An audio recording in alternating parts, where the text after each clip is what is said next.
लो दोस्तों, this is day 2 of our discussion on BFM, इस series of shorts के through हम मोस्ट इंपॉर्टेंट टॉपिक्स कॉन्सेप्ट जो BFM के पेपर में बार बार आते हैं उनको डिस्कस कर रहे हैं। Today we will be discussing about the foreign currency that is being taken for the Hajj pilgrimage. तो ये क्वेश्चन बार बार एग्जाम में आता है। ओके, तो ये जो क्वेश्चन है it is related to the remittances, the amount foreign exchange जो हम लेकर जाते हैं while we go for the Hajj pilgrimage. ठीक है, तो किस तरीके से इससे रिलेटेड रूल्स एंड नॉर्म्स है। The rules are very very simple.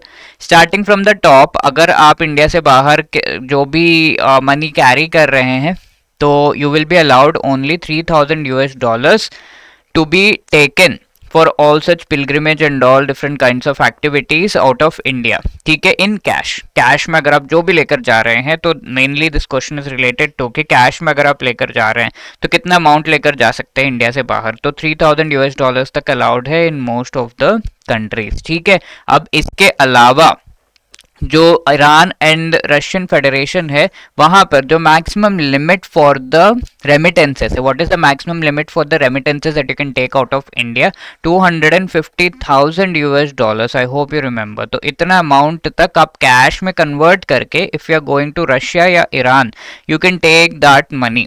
और अगर आप इराक एंड लिबिया जा रहे हैं तो $5,000 तक अलाउड है। किसी और कंट्री में जा रहे हैं तो $3,000 तक ही अलाउड है। ठीक है, तो ये है। अब रशिया एंड ईरान जाते हुए भी यू हैव टू सी कि $50 to $250,000 तक अलाउड है या नहीं।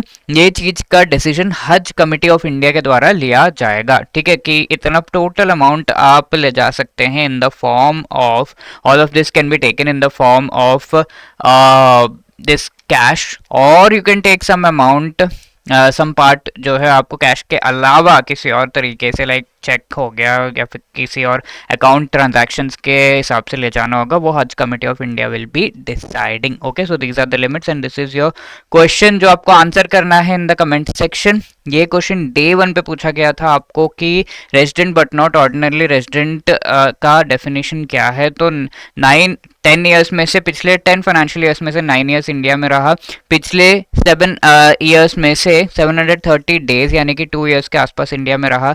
एंड अगर कोई ऐसा पर्सन है PIO who is a person of Indian origin या इंडियन सिटीजन जिसका 15 लाख से ज्यादा इनकम है from the Indian source, such a person will be regarded as a deemed citizen and उसको भी हम डेजिग्नेट कर सकते हैं as a RNOR। So that is why D, any of A, B or C is the right answer। Thank you.